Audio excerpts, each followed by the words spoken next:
क्या इंसान भी भालुओं की तरह हाइबरनेट कर सकते हैं? वैज्ञानिक शोध कहते हैं हाँ। सोचिए, अगर इंसान भी सर्दियों में भालुओं की तरह महीनों तक सो सके, ना खाना, ना पानी, ना थकान, और जब जागे तो शरीर फिर से पूरी तरह स्वस्थ। ये विचार किसी साइंस फिक्शन फिल्म जैसा लगता है, लेकिन अब वैज्ञानिक कह रहे हैं कि ये कल्पना नहीं, एक संभावित भविष्य हो सकता है। हाल के वर्षों में हुई रिसर्च ने एक चौंकाने वाला सवाल खड़ा किया है। क्या इंसान भी हाइबरनेट कर सकते हैं? और हैरानी की बात यह है कि इसका जवाब धीरे धीरे हाँ की ओर बढ़ रहा है। हाइबरनेशन क्या होता है? हाइबरनेशन एक ऐसी जैविक प्रक्रिया है जिसमें जानवर लंबे समय तक गहरी नींद में चले जाते हैं, शरीर की गतिविधियां बेहद धीमी हो जाती हैं, दिल की धड़कन और सांस लेने की गति कम हो जाती है, शरीर की ऊर्जा की खपत न्यूनतम हो जाती है। भालू, मेंढक, चमगादड़ और कुछ सरीसृप इस प्रक्रिया के लिए जाने जाते हैं। भालू हाइबरनेट कैसे करते हैं?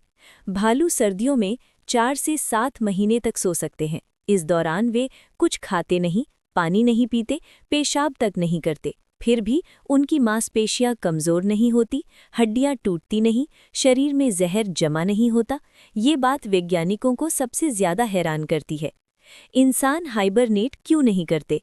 अब तक माना जाता था कि इंसान का शरीर इसके लिए बना ही नहीं है। हमारी मेटाबॉलिक सिस्टम अलग है, हमारा दिमाग लगातार सक्रिय रहता है। लेकिन नई रिसर्च ने इस सोच को चुनौती दी है। वैज्ञानिकों को क्या नया पता चला है? मानव शरीर में भी हाइबरनेशन ट्रिगर मौजूद है। रिसर्च बताती है कि इंसान के दिमाग में भी हाइपोथैलेमस नामक हिस्सा तापमान और ऊर्जा नियंत्रित करता है।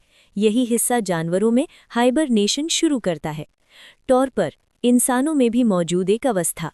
वैज्ञानिकों ने पाया है कि इंसान में भी एक अवस्था होती है जिसे कहते हैं टॉर्पर, यानी अस्थायी हाइबरनेशन।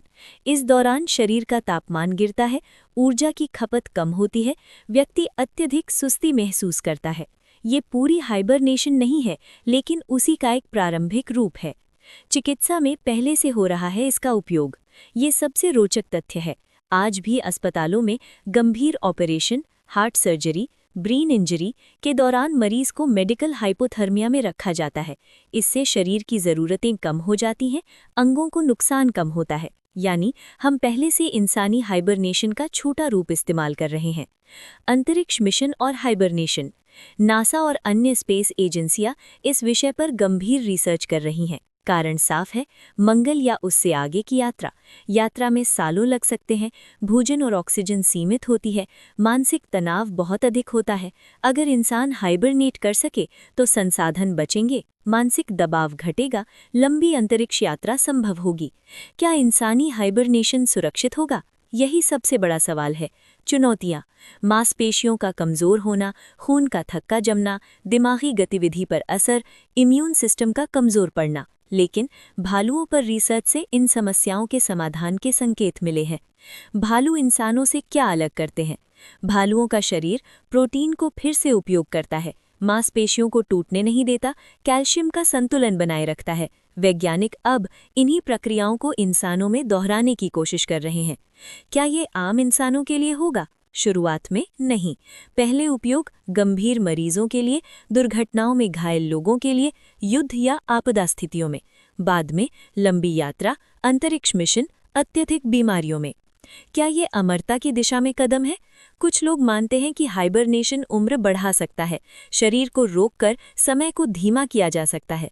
हालांकि वैज्ञानिक कहते हैं कि ये अमरता नहीं, बल्कि शरीर को आराम देने की तकनीक है। नैतिक और सामाजिक सवाल: अगर इंसान हाइबरनेट कर सकता है तो क्या अमीर और गरीब में फर्क बढ़ेगा? क्या इसका गलत उपयोग हो सकता है? क्या इंसान समय से भागने लगेगा? ये सवाल आज ही बहस का विषय बन चुके हैं। भविष्य कितना दूर है? विशेषज्ञ मानते हैं कि अगले 20-30 सालों में सीमित मानव हाइबरनेशन संभव हो सकता है। पूरी तरह भालुओं जैसा हाइबरनेशन अभी भी एक चुनौती है, लेकिन असंभव नहीं। विज्ञान हमें क्या सिखा रहा है? ये रिसर्च दिखाती है कि इंसान का शरीर हमारी सोच से कहीं ज़्यादा सक्षम है। जो चीज़ें कभी असंभव लगती थीं, वे अब लेबोरेटरीज में टेस्ट की जा रही हैं। निष्कर्ष: क्या इंसान सच में सोते सोते समय पार कर पाएगा? आज इसका जवाब है पूरी तरह नहीं, लेकिन रास्ता खुल चुका है। हाइबरनेशन भविष्य की चिकित्सा, अंतरिक्ष यात्रा और मानव अस्तित्व को पूरी तरह बदल सकता है। अंतिम पंक्तियां। शायद एक दिन इंसान भी भालुओं की तरह सोएगा और जब जागेगा तो दुनिया बदल चुकी होगी।